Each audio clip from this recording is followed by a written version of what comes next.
Bueno, hermanos, el tema de hoy trata los obreros de la hora undécima, a cargo del hermano Pedro Jofré. Así que pongamos atención y escuchemos. Bueno, feliz sábado, hermanos. Bueno, los saludo en el amor del Señor y para comenzar, antes de abrir la palabra del Señor y antes de estudiar este tema de los obreros de la hora undécima, les voy a pedir que me acompañen en oración. Aquellos que puedan arrodillarse, arrodíllense, ¿ya? Y los demás, bueno, inclinan su rostro en reverencia al Señor. Amado Padre Celestial, que moras en las alturas de los cielos, en el bendito nombre y santo de Jesús, te queremos, Señor, agradecer este día de vida y rogar tu santa presencia, tu Espíritu, para que al abrir tu palabra y estudiar este tema tan preciado se denomina los obreros de la hora undécima, seas tú, Señor, quien nos guíe y que nos muestre a través de tu palabra y del espíritu de profecía, Señor, la verdad acerca de este tema y también nos motives y nos levantes, Señor, a poder mantenernos firmes en la fe, a estar junto a ti, Señor, a hacer tu obra y también, Padre, a poder levantar, digamos, estas maravillosas verdades que son las que tú nos has dejado en tu palabra. Padre Santo, llénanos de inteligencia, de sabiduría, y ayúdanos también, Señor, a poder tomar decisiones que vayan de acuerdo a lo que vamos conociendo. Ayúdanos, Padre Santo, a ser verdaderos testimonios y verdaderos hijos tuyos, Señor, para el resto y para el mundo, a diferenciarnos de ellos, Señor, y a poder levantar este estandarte de la verdad, de tu verdad, Señor, y también del conocimiento de tu palabra. Padre Santo, entregamos todos a ti y te rogamos que tus santos ángeles nos mantengan, Señor, concentrados, nos permitan estar unidos a ti y también despejen, Señor, y alejen a los espíritus malignos y los demonios que se encuentran a nuestro alrededor. Te agradecemos por todo nuevamente y rogamos que este sermón sea hablado por ti y no por mí. Úsame como tu instrumento y que se haga tu voluntad. Lo agradezco todo y lo pedimos en el nombre santo y bendito de nuestro Señor Jesucristo, nuestro Salvador. Amén y amén. Muchas gracias. Entonces vamos a comenzar, tal como lo decía nuestro hermano Meli y también como leía el versículo nuestro hermano Rodrigo. El tema que vamos a tratar ahora se denomina los obreros de la hora undécima. Se ha hablado bastante acerca de esto, de repente hemos leído en algunos pasajes bíblicos, se han escuchado y leído también lo que es el espíritu de profecía, y lo importante es a la luz de la palabra del Señor poder entender a qué se refiere con los obreros de la hora undécima. ¿Quiénes son estos obreros de la hora undécima? ¿Por qué se les denomina así? ¿Y quién llama a estos obreros? ¿Ya? ¿Y cuál es la obra, la misión que tienen estos obreros llamados a esta hora? ¿Ya? Pero antes de comenzar, hermano, lo importante es hacer una recapitulación de los eventos que han sucedido y de los eventos actuales en los que estamos. Primero, hermano, es importante recordar que nosotros nos encontramos en una batalla, en una guerra espiritual, esta guerra que se inició en el cielo, ¿ya? Y que se ha asentado en la tierra como el lugar de batalla. Sin embargo, la batalla y la lucha no se hace de forma directa contra armas humanas, sino que la batalla y la lucha es una batalla y una lucha espiritual. Se hace en el campo de la espiritualidad, específicamente en nosotros, en nuestra mente. Es nuestra mente el campo de batalla principal. ¿Para qué? Para que se asiente Dios y su espíritu en nuestra mente o para que nuestra mente sea entregada al enemigo. Ese es el campo de batalla, es esa lucha la que tenemos nosotros. Sin embargo, en una lucha, como en todos lados, hay comandantes, ¿verdad? Comandantes de un bando, comandantes de otro bando, y hay un ejército. Ya entonces existen dos bandos, hay ejército, y por supuesto, los llamados al ejército somos nosotros, tanto para pertenecer al ejército de Dios, como para dejar el ejército de Dios o irnos al ejército y engrosar las filas del enemigo. Eso es lo primero que debemos saber para poder entrar a este tema. Ahora, a la luz de la palabra de Dios, vamos a encontrar un pequeño resumen de lo que le acabo de decir. En Apocalipsis 12, empezando en el verso 7, tenemos esta descripción de la batalla en el cielo. Y dice, después hubo una gran batalla en el cielo. Miguel y sus ángeles, que nosotros sabemos que Miguel es el Señor Jesús, luchaban contra el dragón, ya que sabemos que es la serpiente antigua y Satanás. Y luchaba el dragón y sus ángeles, pero no prevalecieron, ni se halló ya lugar para ellos en el cielo, y fue lanzado fuera el gran dragón, la serpiente antigua que se llama Diablo y Satanás, el cual engaña al mundo entero, fue arrojado a la tierra y sus ángeles fueron arrojados con él. Conocemos nosotros la historia de la tentación y la caída del hombre, y cómo el hombre, al ceder a la tentación y caer en pecado, se hizo siervo también de aquel que lo hizo caer. En este caso, de Satanás en un tiempo. Ya Satanás se hizo con esta tierra y príncipe de este mundo. Y empezó esa lucha y esa batalla de entre Satanás contra Cristo que ya había comenzado en el cielo y se trasladó a la tierra. Sin embargo, esta lucha, tal como lo comenté recién, no es contra sangre ni carne, como dice acá. Y vamos a leer en Efesios capítulo 6, versos 12 al 13, dice: por tanto, no tenemos lucha contra sangre y carne, sino contra principados, contra potestades, contra los gobernadores de las tinieblas de este siglo, contra huestes espirituales de maldad en las regiones celestes. Por tanto, nos dice el Señor, tomad toda la armadura de Dios para que podáis resistir en el día malo y habiendo acabado todo, estar firmes. Entonces aquí la palabra de Dios nos dice directamente que la lucha no es contra sangre ni carne, sino que es una lucha espiritual, ¿ya? Pero sin embargo, aquí en estos versículos también nos da un vislumbre de la forma en cómo se organiza el ejército de Satanás. Fíjense que dice en la segunda línea que estamos luchando contra principados, príncipes, hay príncipes, digamos, hay escalafones, una escala ya de poder dentro de la organización de Satanás. También potestades o un número grande, ya también gobernadores de las tinieblas contra huestes espirituales. El enemigo no lucha solamente y ni lo pilla tampoco tan de sorpresa esta lucha, sino que él se organiza de tal forma de poder hacer frente a el ejército del Señor.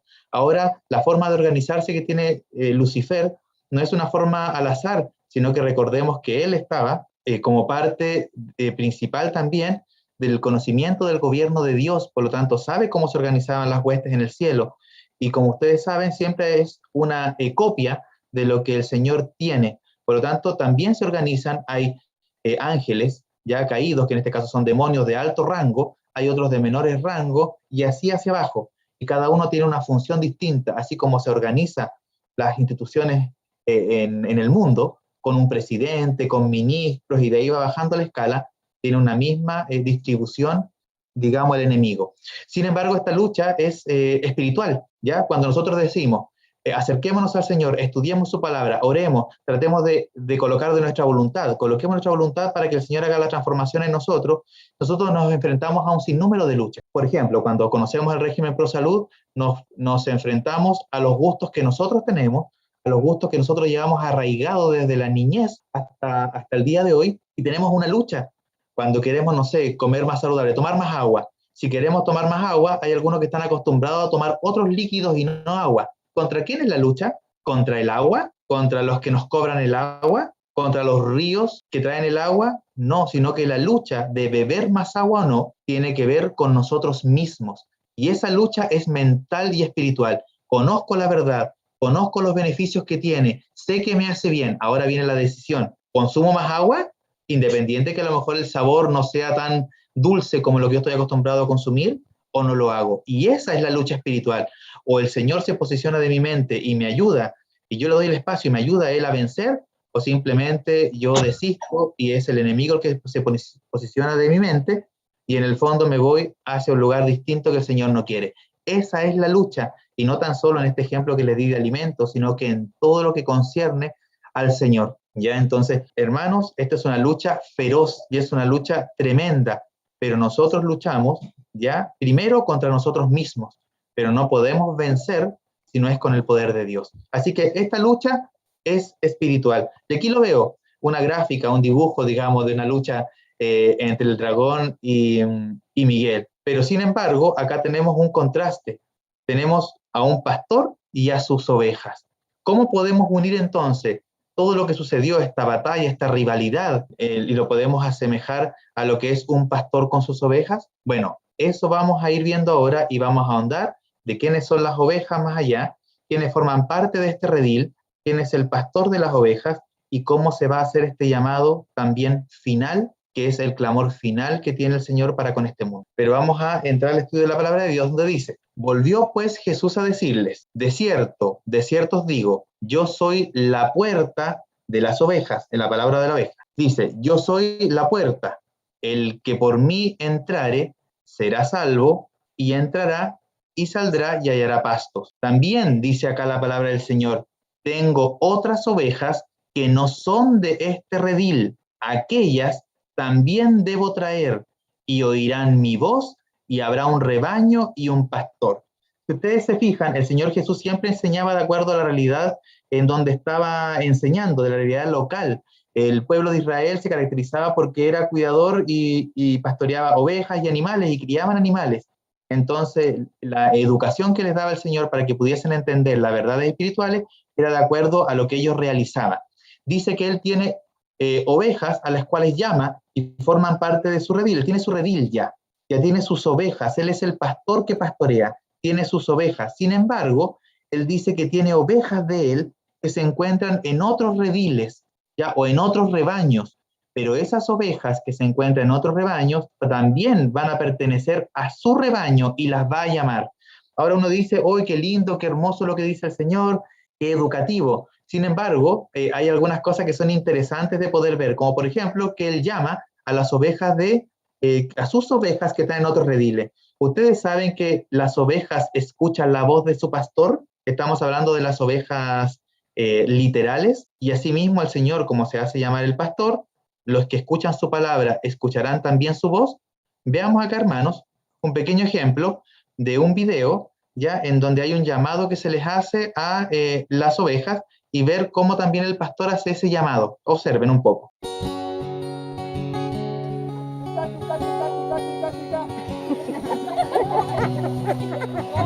One more time. Oh, one is.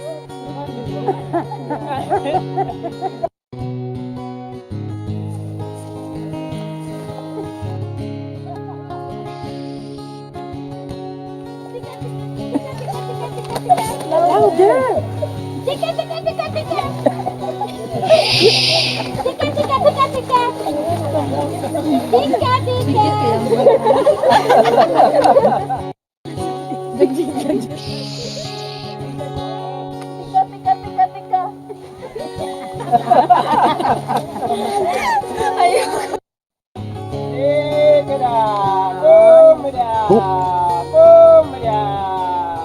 Look at them, look at them.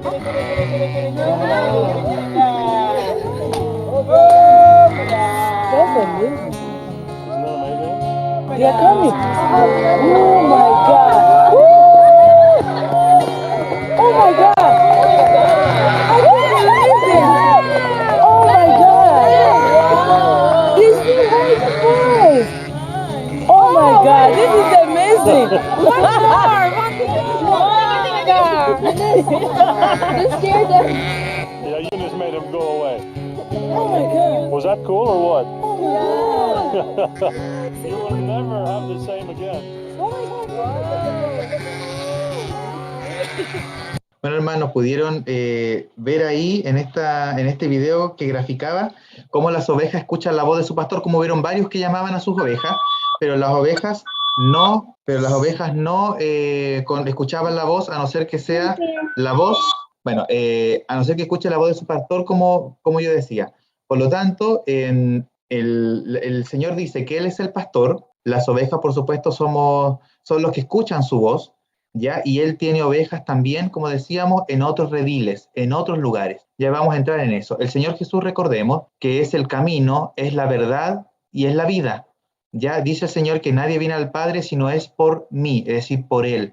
El Señor Jesús es el camino. El Señor Jesús también en el Antiguo Testamento se le llama la escalera que une el cielo con la tierra. Es el único nexo que hay entre lo divino, entre el cielo y la humanidad que había estado perdida. Si no fuera por Él, no podemos llegar, hermanos, al Padre.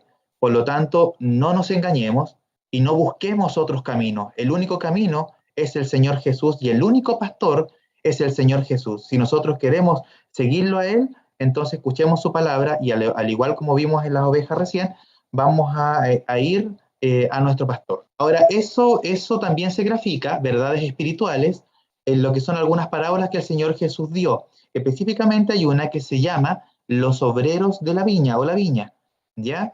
Eso nos encontramos nosotros en Mateo, en el capítulo 20, desde el verso 1 al 16. Y vamos entonces a escuchar, a leer la palabra del Señor y a ir entendiendo estas verdades maravillosas. Dice en el verso 1, porque el reino de los cielos es semejante a un hombre, padre de familia, que salió por la mañana a contratar obreros para su viña. Ya había un hombre que era padre de familia y necesitaba obreros que trabajaran en su viña.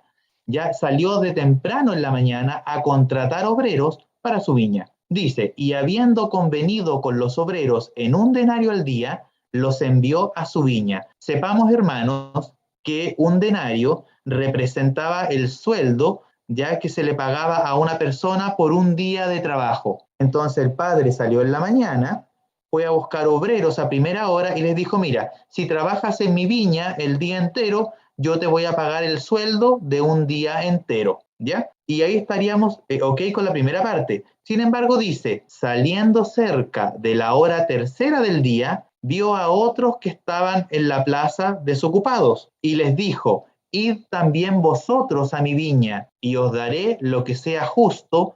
Y ellos fueron. Salió otra vez cerca de las horas sexta y novena e hizo lo mismo. ¿Ya? Y después dice, y saliendo cerca de la hora 11ª, halló a otros que estaban desocupados y les dijo, ¿por qué no estáis aquí?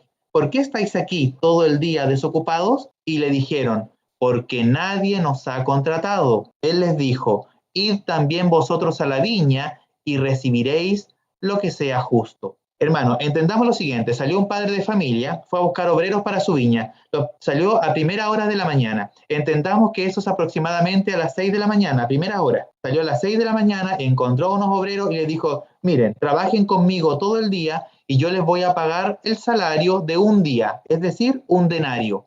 Ningún problema, ellos convinieron con el padre de familia y fueron a trabajar a la viña. Después dice que salió a la hora tercera, que vendría siendo más o menos como a las 9 de la mañana, y les dijo a ellos, ¿por qué están desocupados? Vayan a trabajar a la viña, le ofreció trabajo, y que les iba a pagar lo justo. Fíjense en lo siguiente, hermanos, el Señor al primer grupo, cuando comenzó en la mañana, les ofreció pagar 1 denario, el sueldo de la jornada completa. Cuando llamó a los otros a la tercera hora, les dijo que le iba a pagar lo justo, porque pónganse a pensar ustedes, hermanos, ustedes van a contratar una persona para la que les trabaje en el día. ¿Ustedes consideran que es justo pagarle lo mismo al que entra a trabajar a primera hora de la mañana, al que entra a trabajar ya con tres horas después? Bueno, después llamó a otro grupo a la hora sexta y a la hora novena, es decir, cuando ya habían pasado 6 horas aproximadamente y 9 horas desde que comenzó las obras en la mañana. Y les dijo a ellos que si iban a trabajar en la viña, les iba a pagar lo justo, porque evidentemente en condiciones normales, si uno contrata a una persona a las 9 de la mañana, contrato a otro para que trabaje a las 12 del día y contrato a otro para que trabaje más o menos a las 3 de la tarde, ¿ustedes consideran que es justo o no pagarle lo mismo que se le pagó al que empezó a trabajar a las 6 de la mañana? Bueno, por eso el Señor dice acá que les iba a pagar lo justo. Ahora en el verso 8 dice, en el verso 6, retrocediéndome, dice, y saliendo ahora cerca de la hora 11ª, es decir, 1 hora antes que se terminara el trabajo, halló a otros que estaban desocupados y les dijo, ¿por qué estáis aquí todo el día desocupados? Le dijeron los que estaban ahí, porque nadie nos ha contratado.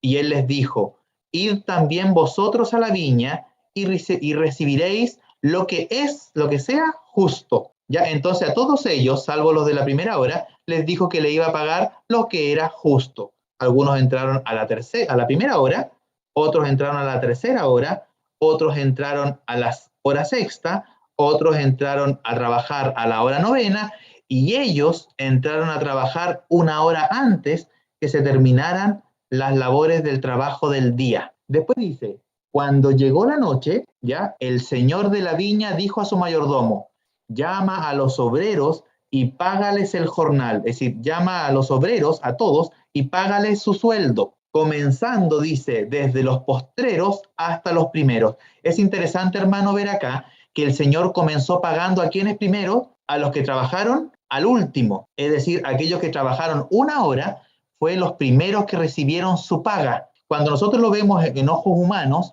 nosotros pensaríamos que ¿a quién se le pagaría primero? ¿Ya?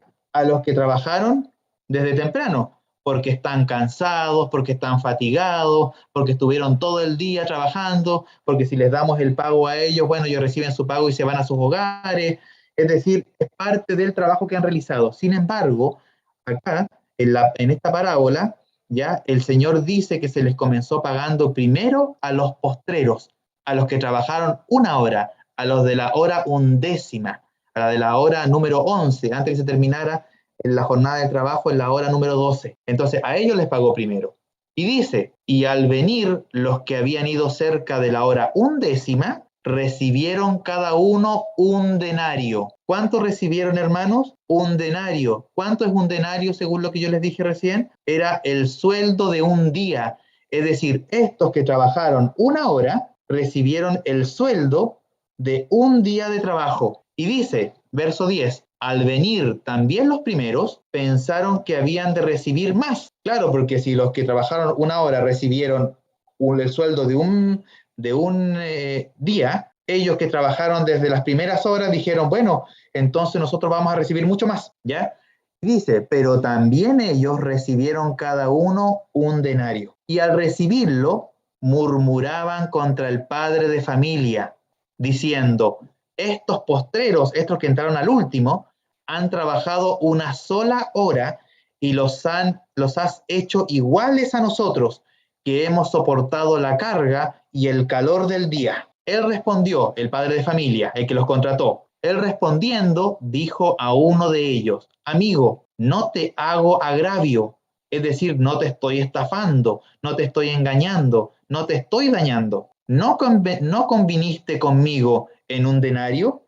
¿No fue el trato que hice contigo pagarte el sueldo de un día? Toma lo que es tuyo y vete, pero quiero dar a este postrero, a este que estuvo al último, como a ti. Entonces, aquí en esta parábola, hermanos, vemos muchas cosas, ¿ya? Primero, como empieza a decir el verso 1, se asemeja al reino de Dios la viña. Entonces, si se asemeja al reino de Dios, aquellos que el padre de familia fue a buscar para que trabajaran en la viña, fueron personas que trabajan para el reino de Dios. Los primeros, lo que llamó a primeras horas, son los hijos de Dios que están en su rebaño, los que escuchan su voz, los que escuchan su llamado y los que hacen la obra desde principio, ¿ya? Ahí tenemos a nosotros el ejemplo, la iglesia adventista, una iglesia que conoce las verdades, que comienza desde temprano a hacer la obra, que trabaja para el reino de Dios. Sin embargo, hay otros más que van a ser llamados durante el día, o es decir, durante el tiempo hasta la llegada hasta el cierre de la puerta de gracia, que se van a ir uniendo al trabajo de predicar la verdad de Dios y el reino de Dios. Sin embargo, a estos hijos de Dios, el Señor les prometió un sueldo de 1 denario, es decir, el sueldo de un día de trabajo, es decir, el premio para ellos, ¿ya? O la recompensa por trabajar por el Señor es la vida eterna y la salvación. Sin embargo, el Señor llamó a otros ya cercano al final de la jornada, ya cercano al final del mundo, al final del tiempo, y les dijo que les iba a pagar lo justo. No les dijo qué ni cuánto, sino que lo justo. Y ahí llamó a algunos a la hora tercera, otros a la hora sexta, otros a la hora novena, y los últimos a la hora 1/10. Yo les hago una pregunta para que cada uno reflexione en su mente y en su corazón. Si ustedes son una persona que necesita, un dueño de una empresa que necesita personas para que le trabajen un día, ¿ustedes consideran que es justo pagarle al que empezó a trabajar a las 6 de la mañana lo mismo que empezó a trabajar a las 9 de la mañana, que trabajó a las 12 del día, el que entró a trabajar a las 3 de la tarde y el que entró a trabajar a las 6 de la tarde, a las 5 de la tarde, si sabemos que la jornada se cierra a las 6 de la tarde? ¿Ustedes le pagarían 30,000 pesos al que entró en la mañana, 30,000 pesos al que entró a las 12 del día, 30,000 pesos al que entró a las 5 de la tarde si tiene que irse a las 6? No. ¿Ya? Bueno, humanamente no sería lo justo y lo correcto. Sin embargo, aquí hay algo interesante, porque el dueño de la viña pactó con los primeros 1 denario. ¿Hay engaño si al final de la jornada le daba 1 denario? No, porque fue lo que pactó. Sin embargo, con el restante, que se fue uniendo para trabajar en la viña, le dijo que le iba a pagar lo justo. Sin embargo, al momento del pago, que es acá, en el verso 9, Dice, al venir, los que habían ido a la cerca de la hora undécima recibieron 1 denario, ¿verdad? Pero miren acá, dice, al venir también los primeros, pensaron que habían de recibir más. ¿Por qué pensaron que habían de recibir más, hermanos, si el trato fue 1 denario? ¿Qué había en el corazón? ¿Qué había en el corazón de ellos? Dice, pero también ellos recibieron 1 denario. Y al recibirlo, ¿qué pasaba con estos que comenzaron en un inicio a la hora del Señor? Murmuraban contra el padre de familia. Yo les hago una pregunta para reflexionar. ¿Quién comenzó con murmuraciones, contrataciones, contratos para hacer caer a los ángeles en el cielo y contra Dios? Satanás. La obra de murmuración, la obra de mentira, la obra de disconformidad es obra de Satanás. Pero estos que empezaron en un inicio, que representa a los hijos de Dios que comienzan desde las primeras horas a trabajar por el Señor, murmuraron contra los últimos y no se conformaron con el trato que hicieron, sino que murmuraban. ¿Contra quién? ¿Contra los otros que le pagaron 1 denario? No, murmuraban contra el padre de familia, murmuraban contra Dios, ya en este caso, y diciendo, estos postreros han trabajado 1 sola hora y los has hecho iguales a nosotros, que hemos soportado la carga y el calor del día. Y él, revelando los corazones de ellos, les dijo, amigo, no te hago agravio, ¿no conveniste conmigo en 1 denario? Toma lo que es tuyo y vete, pero quiero dar a este postrero como a ti. No me es lícito, dice el padre, el padre de familia, no me es lícito hacer lo que quiero con lo mío, o tú tienes envidia porque yo soy bueno. ¿Qué había en el corazón de estos primeros que el Señor reveló, o que el padre de familia en esta parábola reveló? Envidia. Eso es lo que había en el corazón de ellos. Por eso murmuraron. ¿Acaso si ustedes, como jefes de una empresa o como contratistas, si contratan a alguien y le dicen, ven a trabajar conmigo el día completo y te pago 30,000 pesos, ¿acaso ustedes no pueden hacer lo que quieran con el dinero suyo si ustedes le quieren pagar 30,000 pesos al que trabajó 1 hora? Eso es lo que nos dice acá el Señor. ¿Acaso no puede hacer lo que quiera con lo que es de Él? No existe agravio, no existe daño cuando a estos primeros trabajadores les dio 1 denario. Sin embargo, el corazón de ellos albergó envidia, albergó deseos y cosas que no habían sido prometidos para ellos. Pero dice acá, así, de la misma forma como el Señor plasmó esta parábola, los primeros serán los postreros, los últimos, y los últimos o postreros, primeros, porque muchos son llamados, mas pocos escogidos. Ahora entendamos esta parte del versículo como parte de la parábola que está diciendo. Aquí el padre de familia fue y salió y llamó a personas, ¿ya? Llamó y algunos escucharon el llamado y muchos fueron llamados a trabajar, pero pocos escogidos, es decir, pocos los que aceptaron el llamado de Dios. Ahora la pregunta, fíjense en esto, es interesante leer acá que muchos fueron llamados, pero pocos escogidos. ¿A quién se refiere este grupo que llamó a la hora tercera, a la hora sexta, a la hora novena y a la hora 11ª? ¿Quiénes serán? Bueno, veamos acá lo que nos dice, pero antes de entrar a eso, veamos una historia bien particular, hermanos. En Hechos 8, en este verso 1 y 3, podemos encontrar un resumen de la obra que hacía Saulo. Conocemos nosotros que Saulo después se llamó Pablo, ¿ya? Y cómo el Señor lo llamó. Miren lo que dice. Y Saulo consentía en su muerte, hablando de la muerte de Esteban, ya el primer mártir cristiano. Él consentía, estaba de acuerdo con su muerte.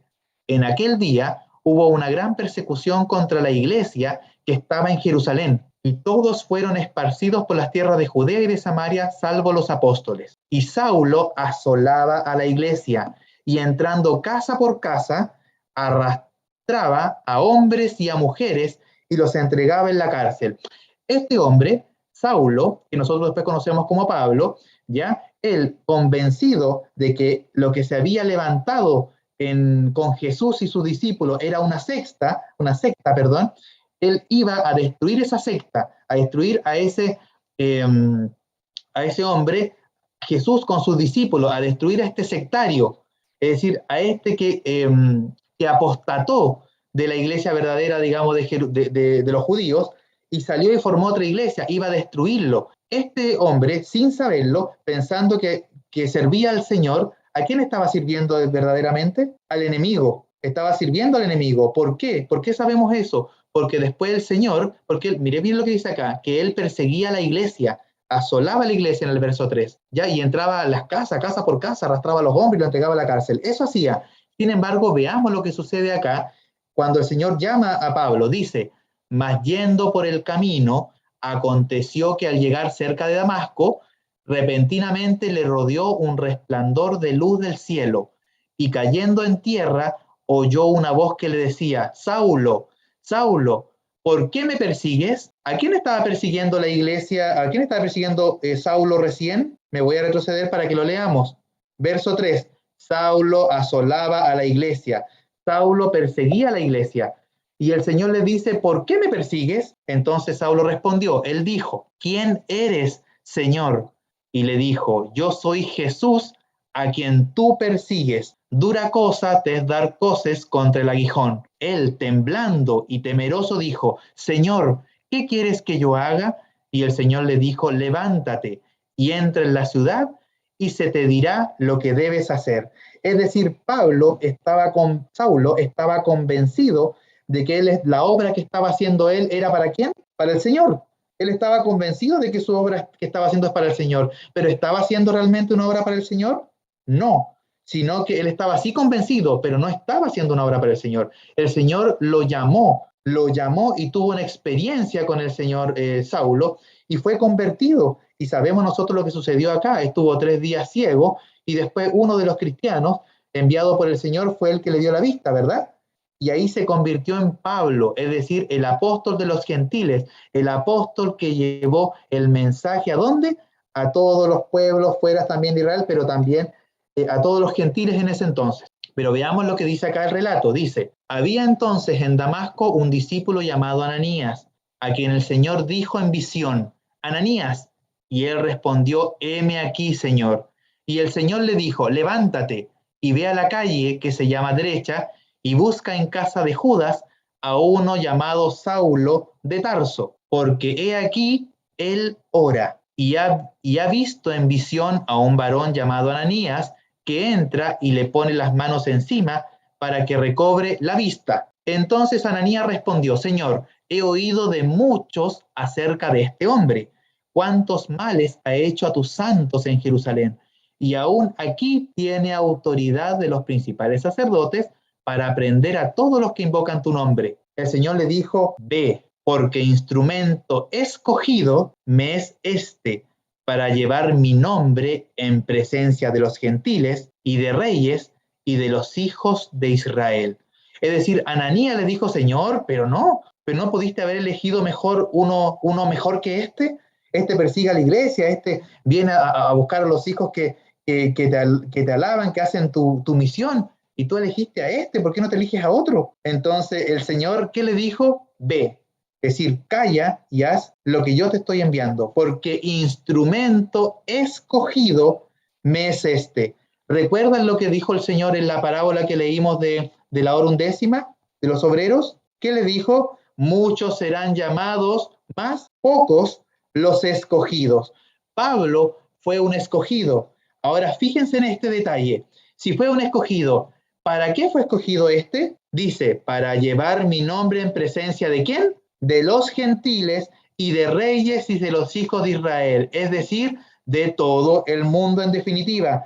No estamos entendiendo un poco la similitud de qué va a pasar con estos escogidos del Señor, a dónde van a llevar ese mensaje estos escogidos del Señor, a todo ¿qué? A todo el mundo. Entonces, estos escogidos van a llevar el mensaje del Señor y van a levantar el estandarte del Señor de una forma tan fuerte y potente que vamos a revisar ahora. Entonces ya vamos uniendo cómo que era Saulo, que trabajaba para el enemigo, sin saber que trabajaba para el enemigo, fue arrebatado por el Señor, sacado de las filas de Satanás y los llevó a formar parte de su pueblo. Vamos entendiendo ahora de quiénes van a representar o quiénes representan estos grupos de personas que el Señor llamó para trabajar en su viña. ¿A dónde estaban trabajando? ¿Por qué estaban haciendo? Decía que estaban ahí esperando que los llamaran. Ya probablemente estaban haciendo una obra que no era de Dios. Probablemente estaban haciendo actividades que ni siquiera tenían que ver con Dios. ¿Ya? Sin embargo, van a ser llamados. ¿Para qué?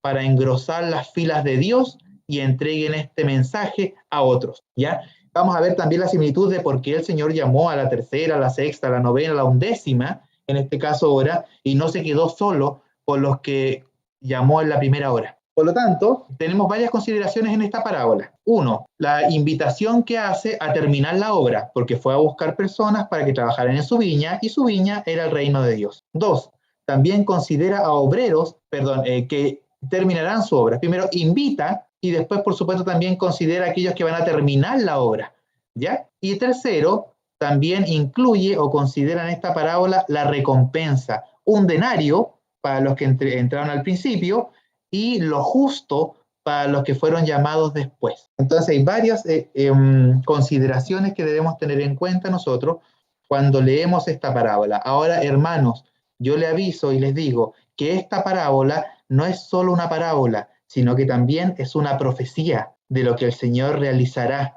justamente para terminar su obra. Dice en Apocalipsis 18:1, después de esto, hablando de la caída de Babilonia espiritual, después de esto vi a otro ángel descender del cielo con gran poder, y la tierra fue alumbrada con su gloria. Es decir, la tierra conocerá la verdad, conocerá la gloria del Señor. El mundo tiene que ser alumbrado, el mundo no va a estar en tinieblas. Si nosotros preguntamos y decimos cuántas religiones existen en el mundo, hay muchísimas religiones. Hay un reporte que dice que hay más de 30.000 religiones distintas, cada uno con su dios o sus dioses, ¿ya? Y además, cuando uno se pone a indagar en ellas, hay un conocimiento tan difuso, diverso, distinto de lo que son sus dioses, y formas de adorar tan diferentes, que al final uno dice, pero Dios, que es el Dios verdadero, que es el Dios real, el omnipotente, va a dejar en tinieblas a esas personas que, así como Pablo, piensan que están en la verdad y piensan que están haciendo lo correcto? ¿Qué piensan ustedes? ¿Va a dejar el Señor en tinieblas a todos estos Saulos que se encuentran en este minuto en otros lugares, o a estos obreros que están sin ser contratados en el resto del mundo? Leamos también lo que dice acá en Mateo 24:14. Dice, y será predicado, la promesa de Dios, este evangelio del reino en todo el mundo para testimonio a todas las naciones, y entonces vendrá el fin. Dice que va a enviar, va a ser predicado este evangelio a toda Europa, a toda África solamente, no, sino que recalca que es a todo el mundo, igual como leímos antes de que el ángel que venía alumbró con la gloria de Dios a todo el mundo. De la misma forma, el Señor tiene una promesa, y este evangelio será predicado a todas las naciones, a todo el mundo, a todos los pueblos, a todas las lenguas. Entonces el Señor es misericordioso, y aún hasta en eso el Señor muestra su amor. Por lo tanto, el mensaje que será predicado será el mensaje de los tres ángeles, pero con mucha fuerza el mensaje del tercer ángel, ya que nosotros conocemos el mensaje. No vamos a entrar en indagar el mensaje de los tres ángeles, pero lo pueden encontrar en Apocalipsis 14, del verso 6 al verso 12. Será predicado con gran fuerza. Sin embargo, ¿qué nos dice el espíritu de profecía para complementar lo que nosotros hemos estado estudiando acá en la palabra del Señor? Dice, pero como las estrellas en la vasta órbita de su derrotero señalado, los propósitos de Dios no conocen premura ni demora. Los propósitos de Dios siempre se cumplen, no se aceleran ni se adelantan, ni se demoran, sino que es en el momento justo y en el momento preciso.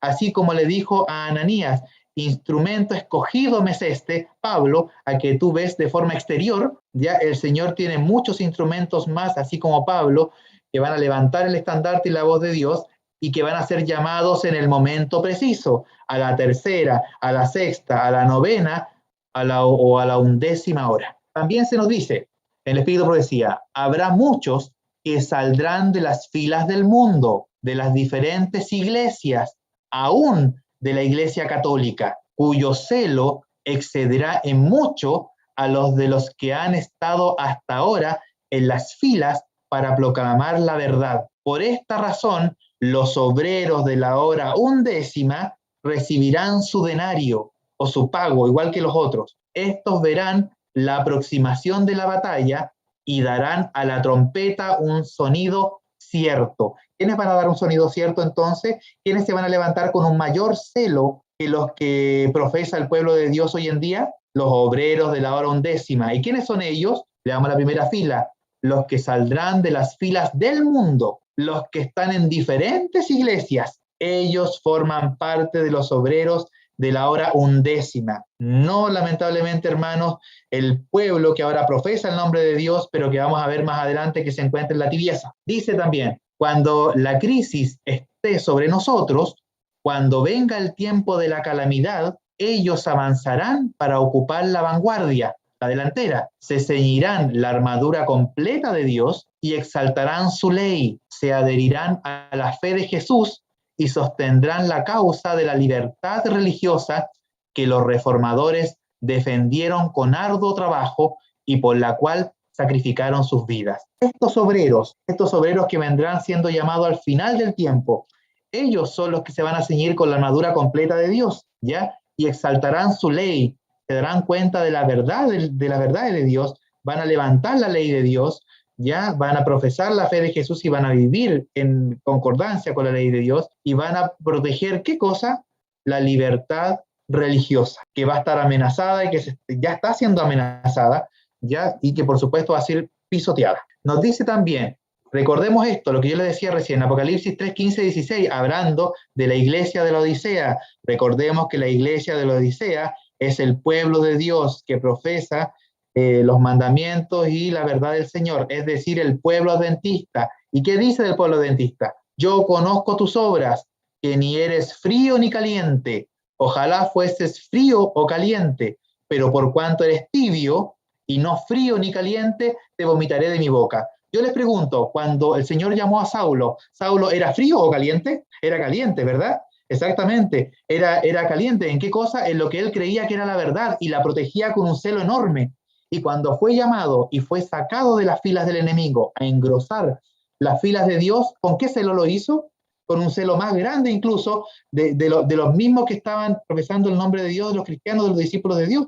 Incluso no olviden que reprendió hasta Pedro, ¿se acuerdan? Que Pedro daba una imagen con los cristianos y daba otra imagen con los judíos. ¿Qué estaba haciendo Pedro? Tibio, ¿ya? Sin embargo, Pablo vino con todo el celo. Por lo tanto, esa es la reprensión a nosotros. Salgamos de la tibieza, ¿ya?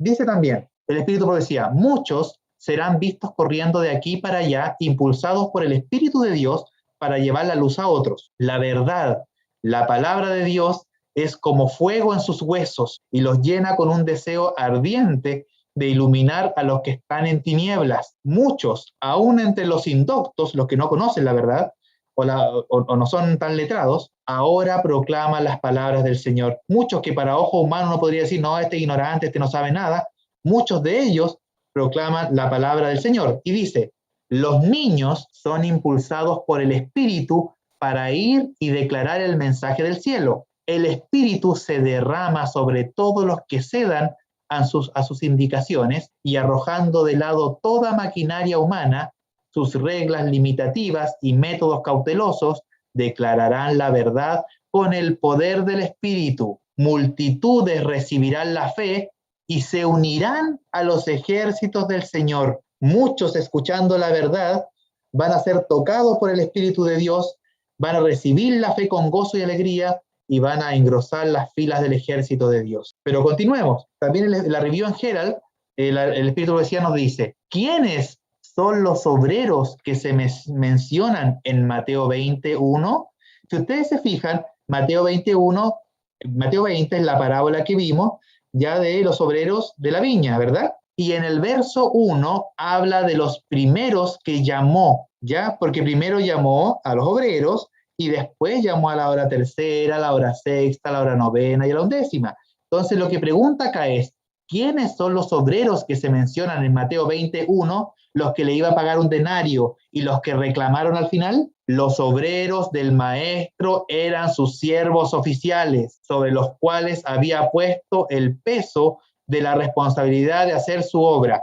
Es decir, los obreros del maestro era el pueblo adventista, sobre los cuales había puesto el peso de la responsabilidad de hacer su obra. Y él estuvo de acuerdo de pagarle su salario. De tiempo en tiempo, él agregó otros a los obreros, diciendo, id también vosotros a mi viña, y os daré lo que fuere justo. Algunos se encontraban esperando para trabajar en la hora 11, solo una hora antes que se cerrara la faena del día. Cuando el ajuste de cuentas venga entre el padre y los obreros, los últimos que fueron traídos fueron los primeros pagados. Hermanos, ¿quiénes fueron los primeros llamados y los que al final reclamaron contra los últimos? Lamentablemente, los siervos oficiales. ¿Se dan cuenta lo que estas verdades reflejan? Esto es un llamado de atención directo para todos nosotros y para todos los que el Señor llamó a primer tiempo, pero va a llamar a otros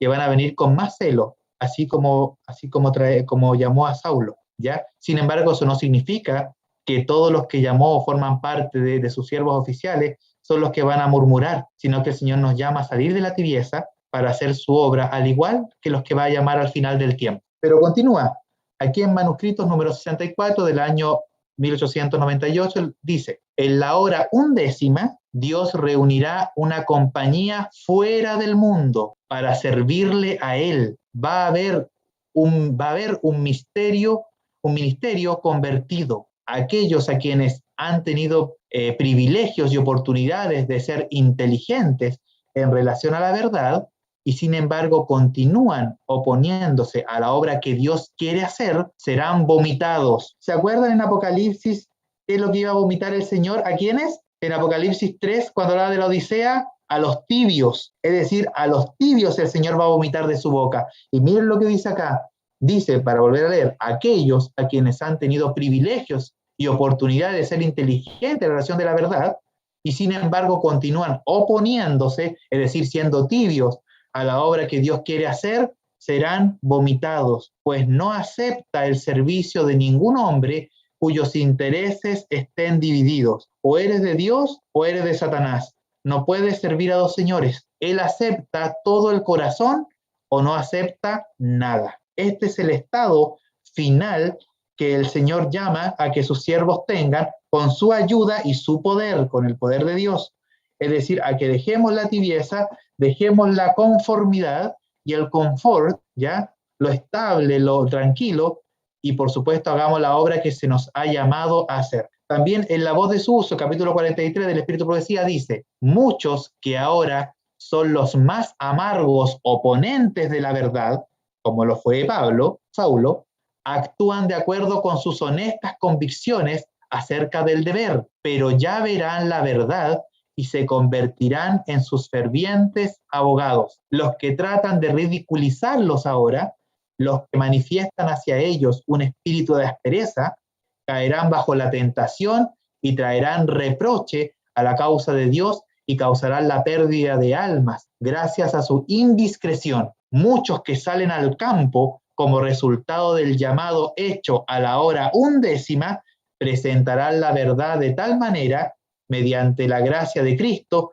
que serán contados como los primeros. Es decir, el Señor tiene un pueblo a quien le ha dado la verdad, pero ese pueblo, si se mantiene en la tibieza, será vomitado, y lamentablemente ese pueblo, si se mantiene en la tibieza, va a tratar de reprender y oponerse a aquellos que ahora no están en la verdad, pero ellos creen que están haciéndola y cumpliendo la voluntad de Dios. Son estos justamente los que ahora engrosan las filas del enemigo, digámoslo, y hacen la obra del enemigo, pero que piensan que hacen la obra de Dios, lo que recibirán la verdad con mayor ímpetu y tendrán un mayor celo, que darán, por supuesto, un sonido fuerte y certero a la trompeta final, y harán que muchos escuchen el llamado de Dios, porque el Espíritu de Dios va a trabajar a través de ellos.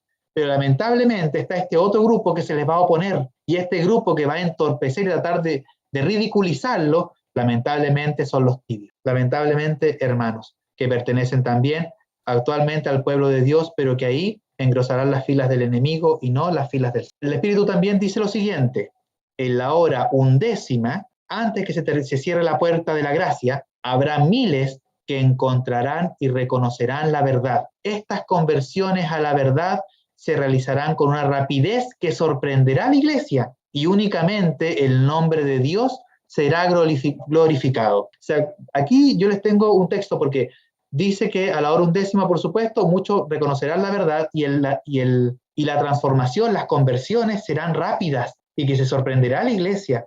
Encontramos nosotros transformaciones rápidas en este minuto, conversiones rápidas, 1000 convertidos, 2000 convertidos, 3000, 5000, no. Pero ¿se acuerdan que hay un relato que habla de eso? Bueno, lo vamos a leer. Pero el Espíritu también dice lo mismo. Habrá miles convertidos a la verdad en un día, los cuales en la 11ª hora verán y reconocerán la verdad y los movimientos del Espíritu de Dios. Entonces se van a dar cuenta, van a escuchar la voz de Dios, van a escuchar la voz de su pastor, al igual que las ovejas que vimos en el video, ya van a reconocer la voz del pastor y van a formar parte de ese redil. Como decía el Señor, tengo ovejas en otro redil, a las cuales también tiene que llamar. Y aquí a esas horas, la 3ª, la 6ª, la 9ª y a la 11ª hora, justo antes de que la gracia se termine, el Señor también llamará a sus ovejas y engrosará las filas de los salvos. Dice el Espíritu Profecía también, viene el tiempo cuando habrá tantas personas convertidas en un día como las hubo en el día de Pentecostés, después que los discípulos recibieron el Espíritu Santo. Hermanos, en la predicación de Pedro, que se convirtieron 3000, ¿fue Pedro el que hizo convertir a los 3000 por un discurso elocuente y maravilloso? No es así, sino que sabemos que el que convirtió a esas personas fue el Espíritu de Dios, fue Dios mismo, a través de un instrumento que fue Pedro. ¿Quién recibe la gloria entonces y la honra de esa conversión? Dios. ¿Quién va a recibir la gloria y la honra de la conversión cuando se conviertan a través de la predicación de estos obreros de la hora 11ª? Dios. Recordemos acá ese hecho, dice en Hechos de los Apóstoles, capítulo 2, verso 14 y el 41, para que se pueda entender, dice, entonces Pedro, poniéndose en pie con los 11, alzó la voz y le habló diciendo, varones judíos y todos los que habitáis en Jerusalén, esto os sea notorio y oíd mis palabras. Y si seguimos leyendo, ahí está el discurso que Pedro dio. Sin embargo, en el verso 41, para entenderlo más fácil, dice, así que los que recibieron su palabra, no de Pedro, sino que de Dios, del Espíritu Santo, que hablaba a través de Pedro, fueron bautizados y se añadieron en aquel día como 3000 personas. Aquel día, 3000 personas. ¿Qué leímos en el Espíritu Profecía? Que iban a haber conversiones de miles en un día. ¿Quién hace esa obra? El Espíritu Santo. ¿A través de quién? De aquellos que han dispuesto su corazón para recibir la verdad y hacer su obra. Y aquí vemos nosotros que hay un grupo especial, aquellos de la hora 11ª. Nos dice el Espíritu Profecía también, ya vamos finalizando. Muchas personas saldrán, ¿de dónde? De otras iglesias y a la hora 11ª obedecerán toda la verdad porque no se han puesto en contra de la luz del cielo, sino que han vivido de acuerdo a la luz que tienen, mientras aquellos quienes han tenido gran luz, grandes privilegios y oportunidades, han fallado de vivir en la luz y serán dejados a un lado. Su luz brillará menos y hasta que sus lámparas se apaguen por falta de aceite de gracia en sus vasos con sus lámparas. Es decir, aquí nos vamos inmediatamente, hermanos, a lo que es la parábola de las 10 vírgenes, ¿la recuerdan? Donde los 10 buscaban, en Mateo 25, donde los 10 vírgenes esperaban al esposo, esperaban al novio. ¿Y qué pasó? Que las 10 esperaban la venida del Señor, las 10 se durmieron, mas 5 fueron despertadas por aquel que dijo que el novio venía, que sabemos que es el llamado del Espíritu Santo, el último clamor, ¿verdad? Y 5 tenían aceite, 5 habían recibido la luz de la palabra del Señor, habían hecho provisión, habían escuchado la voz del Espíritu Santo y por lo tanto tenían aceite en sus lámparas para continuar. Pero otras 5 fueron insensatas y no. Esta es la condición, hermanos, del pueblo al final del tiempo. El Señor nos hace un llamado, a tener aceite en nuestras lámparas, es decir, a tener una comunión con el Señor, pero además de eso, a vivir la comunión que nosotros vamos teniendo con el Señor, es decir, a hacer vívida la vida cristiana, ¿ya? Porque el Señor sí tiene un mensaje, que es su mensaje que nosotros atesoramos para ser predicado también al final del tiempo con gran poder, porque tiene oveja en otros rediles, porque no es injusto como para dejar en tinieblas a aquellos que están con voz ferviente y con celo ferviente, creyendo que adoran al Dios verdadero, pero que tienen sus corazones dispuestos para servir al verdadero Dios. No los va a dejar en tinieblas. Nos dice el Espíritu también, a menos que los que puedan ayudar despierten y comprendan cuál es su deber, nos habla a nosotros, no reconocerán la obra de Dios cuando se oiga el fuerte clamor del tercer ángel. Cuando resplandezca la luz para iluminar la tierra, como lo habíamos leído, en lugar de venir en ayuda del Señor, desearán frenar la obra para que se conforme a sus propias ideas estrechas. Ahí es tibieza, no hay conversión. Permítame decirle que el Señor actuará en esta etapa final de la obra en una forma muy diferente de la acostumbrada, contraria a todos los planes humanos. Es decir, esta obra que el Señor nos está avisando que se va a hacer, no va a ser de acuerdo a nuestros planes, ni de acuerdo a los planes que nosotros, ni la iglesia, determine que es necesaria hacer para llevar a cabo la finalización de la obra. Es una obra que nosotros no estamos acostumbradas ni tampoco conocemos. Una obra que difiere o se diferencia de los planes humanos. Entonces ahí vamos a ver realmente la forma en que Dios actúa, en el sentido de que la obra no depende de nosotros, hermanos. La obra depende de Dios, pero sí depende de que nosotros dispongamos nuestra vida para que el Señor haga su obra a través de estos instrumentos que somos nosotros. La obra es de Dios. ¿Por qué les digo esto, hermanos? Porque muchas veces nosotros hablamos, y lo voy a decir al final en todo caso, y pensamos que la obra es nuestra. Oh, yo le fui a hablar allá a un grupo de personas, escucharon, no escucharon, algunos se bautizaron, a mí no, yo he ido a hablar a otras personas, yo he ido a hablar allá, he predicado, nadie me pesca. Hermanos, no es tu obra, no es obra ni del Pedro ni de ustedes. No sean como no seamos, porque me incluyo, no seamos como los trabajadores que se les pagó un denario. No, un denario todo aquí, la obra no es de ellos, y después reclamaban al final del tiempo, cuando se le iba a dar su paga. La obra no es de nosotros. La obra es de Dios, y el Señor sabe en qué tiempo va a llamar al resto de sus ovejas.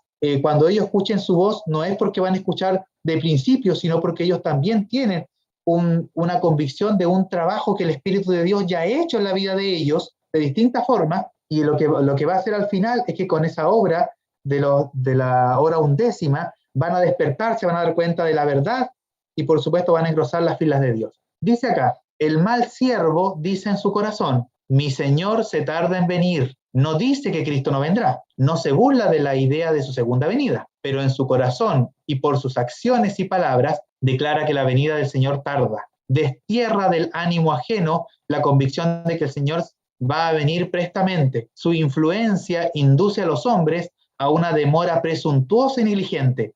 Se asocia con el mundo. Es una asimilación temible.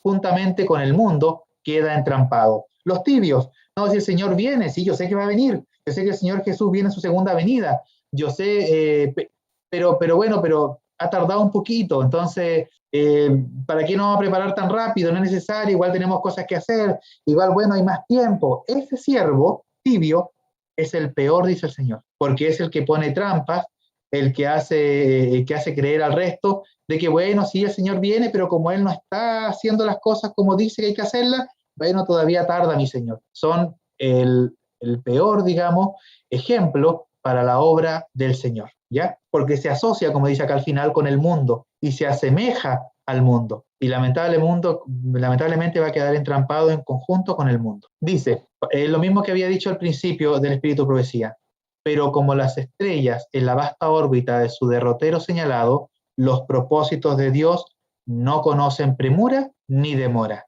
No nos olvidemos de eso. ¿Y dónde nos encontramos? ¿Dónde están estos obreros de la hora undécima? Justamente antes de que termine, ¿qué cosa? El tiempo de gracia, porque va a ser el llamado final para todo el mundo.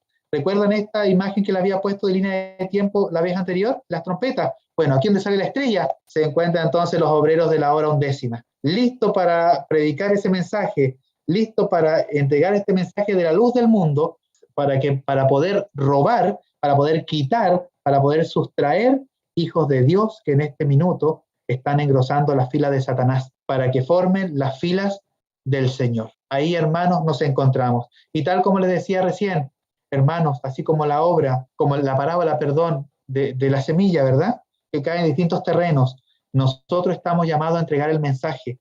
No estamos llamados nosotros a estar viendo quién merece ser llamado, quién no merece ser llamado, quién aparentemente recibe el mensaje y podría ser salvo, quién aparentemente no recibe el mensaje y va a ser salvo. Esa no es nuestra obra. nosotros entregamos la palabra del Señor, somos meros instrumentos de Él.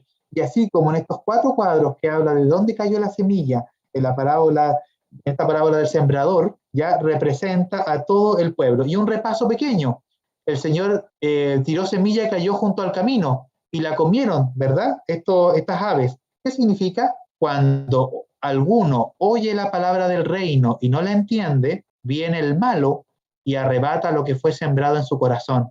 Este es el que fue sembrado junto al camino. Escucha la palabra, pero no la entiende. ¿Ya? Viene el maligno y la arrebata. ¿Ya? ¿Dónde está la obra de nosotros? Nosotros debiéramos ¿qué? Explicar y enseñar, entregar el mensaje. Así como Felipe iba y el eunuco, ¿ya? Él no entendía la palabra lo que iba leyendo, pero el Señor le llevó al obrero para que le explicara su palabra. Pero hubo otra semilla que cayó en otro terreno, entre piedras, y el que fue sembrado entre pedregales, este es el que oye la palabra y al momento la recibe con gozo, alegría, con gozo, genial, maravilloso, qué hermosa palabra, pero no tiene raíz en sí, sino que es de corta duración, pues al venir la aflicción o la persecución por causa de la palabra, luego tropieza. ¿Cuántos han recibido la palabra del Señor? Sí, excelente, Dios acá, Dios nos va a ayudar, Dios nos va a llevar. Y fallece un familiar. ¿Dónde está Dios? No, Dios me abandonó, Dios no está aquí conmigo, Dios. Y fácilmente, cuando viene la aflicción, la persecución o algún evento, tropieza. Pero otra semilla cayó entre espinos. ¿Qué significan los espinos? Perdón. El que fue sembrado entre espinos, este es el que oye la palabra, pero el afán de este siglo y el engaño de la riqueza ahogan la palabra y se hace infructuosa. Conocí la palabra de Dios, de los mandamientos, genial, todo maravilloso. El sábado, oye, pero yo trabajo el sábado, pero me pagan bien el sábado. De hecho, me pagan más. Es decir, el día sábado, pucha, pero es que igual, es que si no voy, después no me van a considerar para otros trabajos. Es que voy a perder eso. Las riquezas, los afanes de este siglo me ahogaron y mi semilla, la semilla del Señor, se empezó a destruir y ya la verdad no está ahí. Y al final, el de tierra fértil, más el que fue sembrado en buena tierra, este es el que oye y entiende la palabra y da fruto y produce a 100, a 70 y a 30 por uno. Los que están en la hora undécima, hermanos, también, y las demás horas que están engrosando las filas del enemigo, los que creen que hacen están adorando al Dios verdadero, los que tienen celo por Dios, son aquellos también que van a engrosar estas filas de Dios, son tierra fértil, tierra buena, que van a predicar y dar también el sonido certero a la trompeta. Hermanos, espero que se haya comprendido, digamos, las verdades maravillosas de estos obreros de la hora undécima y también podamos saber que hay una reprensión para nosotros, aquellos que conocemos la verdad y que nos invita el Señor a salir de la tibieza para también formar parte de este pueblo que también va a entregar las verdades maravillosas al mundo que perece. Que Dios, Señor,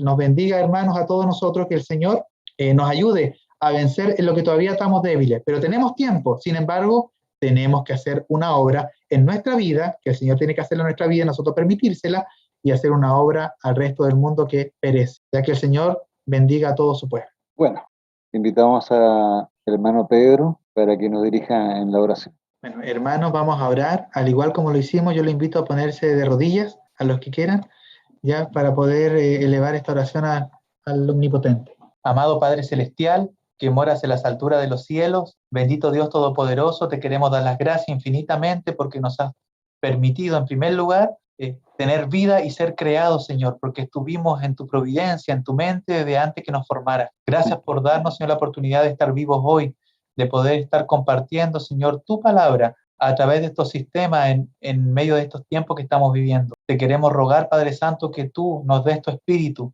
que nos ayudes, Padre, a poder dejar la tibieza espiritual que tenemos, a poder engrosar las filas, Señor, tuyas, y a poder, Señor, pertenecer a este redil que tú tienes, y también, Señor, a formar parte de este pueblo que tiene que entregar estas maravillosas verdades que tú nos has otorgado para dar un sonido certero también, Señor, para que pueda llegar ese mensaje maravilloso a otros hermanos, a otras almas que se encuentran en otros rediles, para que tú, Señor, nos utilices a nosotros, para que esa obra se pueda hacer realidad. Señor, sabemos que si somos infieles vamos a ser desechados y tú igual vas a terminar tu obra, Señor, pero sin nosotros, y no queremos que eso suceda, sino que si tú nos has llamado, queremos pertenecer a ese pueblo. Ayúdanos a tomar convicción, ayúdanos con tu espíritu a tomar decisiones que sean de salvación y vida eterna, y ayúdanos a dejar el mundo atrás. Padre Santo, te pedimos que bendigas a tu pueblo, a cada uno de los que se hicieron presentes en este día, también a nuestros hermanos que no han podido estar con nosotros. Y también te pedimos por todo el redil, Señor, que va a formar parte del único redil que en este minuto se encuentra engrosando otras filas del enemigo, se encuentra también en el mundo, para que tú, Señor, toques sus corazones, le entregues este mensaje y para que pronto, Señor, podamos también formar un solo pueblo, unidos en tu palabra, y podamos también, Padre Santo, dar el sonido certero a la trompeta. Te agradecemos por todo, Padre Santo, y te pedimos que nos sigas acompañando en este día. Enternece nuestros corazones, transforma nuestras mentes, Señor, y danos una nueva vida, así como a Pablo, Señor, que de siendo Saulo pasó a ser Pablo, así también nosotros, Señor, que de ser hijos en el mundo, Señor, pasemos a realmente ser hijos de Dios. En el nombre de Jesús te agradecemos todo y te pedimos tu compañía. Por nuestro Dios Todopoderoso, Jesucristo, lo rogamos. Amén, Señor, y amén.